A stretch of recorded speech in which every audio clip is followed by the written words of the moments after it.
नमस्कार दोस्तों, स्वागत है आपका हमारे YouTube चैनल ईडू अर्ना में। दोस्तों, आज हम बात करेंगे अफ्रीकी महादेश के अगले वीडियो के बारे में। इससे पहले हमने 2 वीडियो जारी कर चुके हैं और आज हम बताएंगे अफ्रीकी महादेश के प्रमुख पर्वत के बारे में। पिछले जो हमने 2 वीडियो जारी किए हैं उससे हमने अफ्रीकी महादेश के सामान्य परिचय और अफ्रीकी महादेश के प्रमुख झील, नहर के बारे में हमने बनाया था वीडियो। आज हम बात करेंगे अफ्रीकी महादेश के प्रमुख पर्वत के बारे में। इस पर्वत को पढ़ने और समझने में आसानी के लिए हमने इसको 5 भागों में बांटकर पढ़ेंगे, जिसमें हम पहला पढ़ाएंगे बांटे हैं वो है एक, जिसमें हमने 5 भागों में बांटा है। उसमें है पर्वत, दूसरा में हमने उसके विस्तार क्षेत्र, तीसरा में उसके सर्वोच्च चोटी के बारे में बात करेंगे, चौथा में जो उसके प्रवृत्ति के बारे में बात करेंगे और 5वां में उसके अन्य बातों के बारे में हम बात करेंगे। चलिए आज का वीडियो स्टार्ट करते हैं। सबसे पहले हम पढ़ेंगे अफ्रीकी महादेश के एटलस पर्वत के बारे में। एटलस पर्वत जो है वो अफ्रीकी महादेश के मोरक्को, अल्जीरिया और ट्यूनीशिया में इसका विस्तार क्षेत्र है। एटलस पर्वत का जो है विस्तार अफ्रीका महादेश के मोरक्को, अल्जीरिया और ट्यूनीशिया में है। इसकी सर्वोच्च चोटी जो है, इसके सबसे बड़ी चोटी, सबसे ऊंची चोटी वो है टोवक्कल, जिसकी ऊंचाई 4167 मीटर है। अगर इसकी प्रवृत्ति के बारे में बात करें तो यह नवीन वलित पर्वत है। यह जो है नवीन वलित पर्वत है।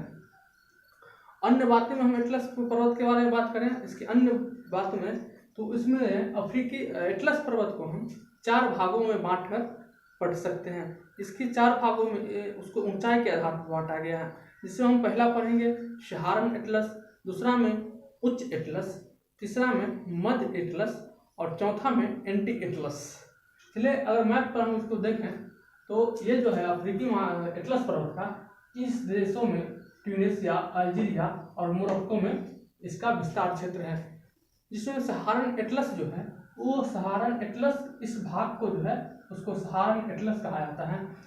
उच्च एटलस जो है इस भाग को उच्च एटलस कहा जाता है और यह मध्य एटलस होता है, जबकि इसके ये क्षेत्र जो है एंटी एटलस के बारे में कहा जाता है। अगर इसकी सर्वोच्च चोटी की बात करें टोवक्कल की तो वह मध्य, यह जो है उच्च एटलस में स्थित है, जिसकी ऊंचाई 4167 मीटर है। दूसरा में है माउंट टेवेस्टी पर्वत। माउंट टेवेस्टी पर्वत, इसकी विस्तार क्षेत्र जो है नाइजर और चाड 2 देशों में है। नाइजर और चाड इन 2 देशों में इसकी विस्तार है माउंट टेवेस्टी का। इसकी सर्वोच्च चोटी जो है EMI कौशिकी है। EMI कौशी इसकी सर्वोच्च चोटी है। इसकी प्रवृत्ति जो है वह मरुस्थलीय पर्वत है। यह पर्वत का विशेषता जो है वह मरुस्थलीय पर्वत के रूप में है। अब है तीसरा में किलिमंजारो पर्वत। किलिमंजारो पर्वत का विस्तार सिर्फ एक देश तंजानिया में है। इसकी सर्वोच्च चोटी जो है उसका नाम भी किलिमंजारो है। इसी चोटी के नाम पर इस पर्वत का नाम भी किलिमंजारो पर्वत पड़ा है। यह जो है अफ्रीकी महादेश का सबसे ऊंचा चोटी है।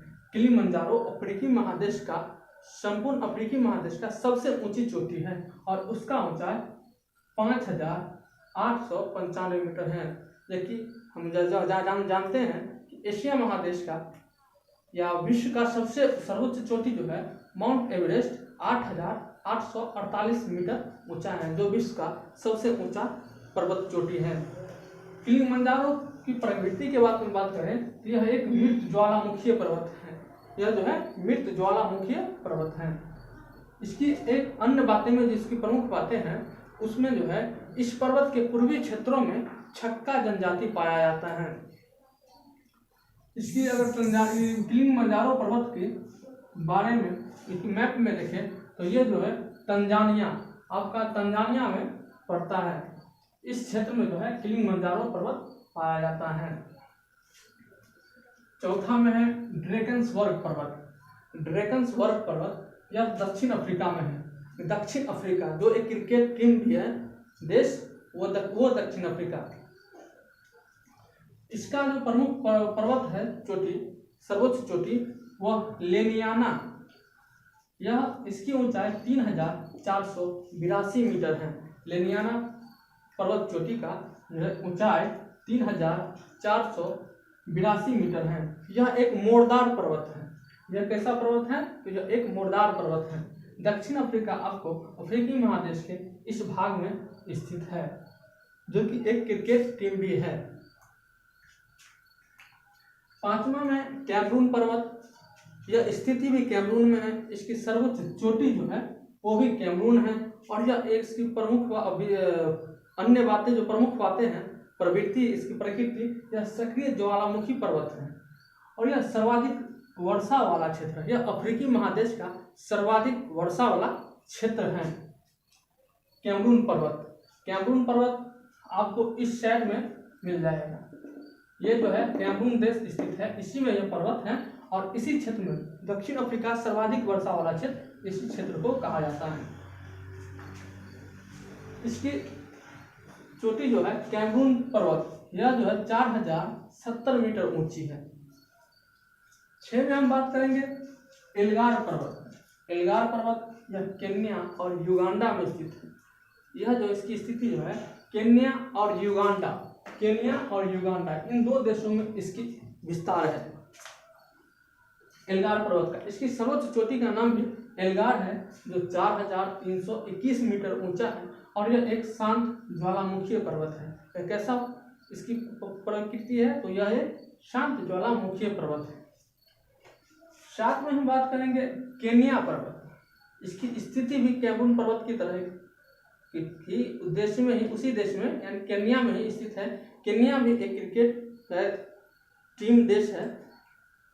इसकी पर्वत का सर्वोच्च चोटी भी जो है केन्या पर्वत में, इसकी ऊंचाई जो है 5199 मीटर है। यह अफ्रीकी महादेश का दूसरा सर्वोच्च चोटी है। इसकी अन्य बातें में है, या प्रमुख बातें जो है, यह भूमध्य रेखा के दक्षिण का सबसे नजदीक पर्वत है। यह भूमध्य रेखा का दक्षिण में स्थित सबसे नजदीक पर्वत है। कौन सा? तो केन्या पर्वत। केन्या आपको मैप में यहाँ नजर आएगा, सोमालिया के पास।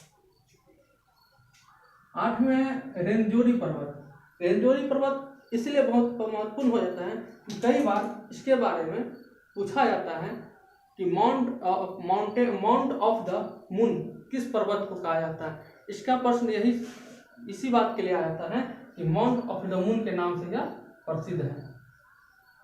इसमें यही पूछा जाता है कि माउंट ऑफ द मून किस पर्वत को कहा जाता है, तो वह है रेंजोरी पर्वत। यह युगांडा और जायरे में इसकी स्थिति विस्तार क्षेत्र है। इसकी सबसे सर्वोच्च चोटी जो है वो स्टेनले है। स्टेनले सर्वोच्च चोटी है। 9 में है लोमा पर्वत। यह गुयाना या गिनी की भी कह सकते हैं, इस देश को कहा जाता है, और सियरा लियोन, इस दो देशों में इसकी स्थिति है। इसकी विशेषता यह है कि इस क्षेत्र में लौह अयस्क के लिए जाना जाता है। यह क्षेत्र जो है, यह पर्वत क्षेत्र, वह लौह अयस्क के बारे में जाना जाता है। एग्जाम में इसी के लिए यह प्रश्न आता है कि दक्षिण अफ्रीका का कौन सा देश या कौन सा पर्वत क्षेत्र लौह अयस्क के लिए जाना जाता है, तो हम कहेंगे लोमा पर्वत। लास्ट में है और यह 10 नंबर में होगार पर्वत। यह अल्जीरिया में स्थित है। यह जो है अल्जीरिया में स्थित है। इसकी सर्वोच्च चोटी जो है तहात है। उसकी ऊंचाई 2918 मीटर है। इसकी प्रकृति जो है, इस पर्वत की प्रकृति वह मरुस्थलीय पर्वत है और इसकी जो अन्य बातें में है वह कर्क रेखा के दक्षिण में स्थित जो सबसे निकटतम पर्वत है। कर्क रेखा के दक्षिण में स्थित सबसे निकटतम पर्वत ये जो है होगार पर्वत है। चलिए एक बार फिर से देखते हैं। मैंने पढ़े हैं कुल 10 पर्वत के बारे में अफ्रीकी महादेश के। उसमें है पहला एटलस पर्वत, दूसरा है माउंटेन टेवस्टी पर्वत, तीसरा में है किलिमंजारो पर्वत, चौथा में है डेकनस्वर्ग पर्वत, पांचवा में कैमरून पर्वत, छठा में एल्गार पर्वत, सातवां में केन्या पर्वत, आठवां में रेंजोरी पर्वत, नौवां में लोमा पर्वत और 10वां में होगार पर्वत। इसकी विस्तृतता जो एटलस पर्वत की वो मोरक्को और अल्जीरिया, ट्यूनीशिया कुल 3 देशों में है। माउंट एवरेस्ट की नाइजर, चाड 2 देशों में। किलिमंजारो सिर्फ तंजानिया में इसकी विस्तृत क्षेत्र है। ड्रैकन्सबर्ग, ये दक्षिण अफ्रीका में है। कैमरून पर्वत का, कैमरून में इसकी पर्वत जो है कैमरून पर्वत, यह जो है 40,070 मीटर है। उसके बाद एल्गार पर्वत, यह केन्या और युगांडा में स्थित है। उसके बाद केन्या पर्वत, यह भी केन्या में स्थित है और इसकी सर्वोच्च चोटी भी केन्या पर्वत ही है इसका, और यह दक्षिण अफ्रीका का दूसरा नंबर का सबसे ऊंचा चोटी है। उसके बाद रेंजोरी पर्वत, वह युगांडा जायरे में है। इसकी जो है स्टेनले, इसकी सर्वोच्च चोटी है और यह भूमध्य रेखा के दक्षिण में स्थित सबसे निकटतम बिंदु है, सबसे निकटतम पर्वत है। उसके बाद लोमा पर्वत, यह गुयाना और सियरा लियोन, जो कि यह क्षेत्र है गुयाना और सियरा लियोन, उस क्षेत्र में स्थित है। और इसकी प्रमुख विशेषता यह है कि इस क्षेत्र, पहाड़ी क्षेत्र में, पर्वतीय क्षेत्र में लौह अयस्क के लिए जाना जाता है। यह पर्वतीय क्षेत्र लौह अयस्क के लिए जाना जाता है। उसके बाद है कोगार पर्वत, यह अल्जीरिया में स्थित है और यह इसकी सर्वोच्च चोटी तहात है।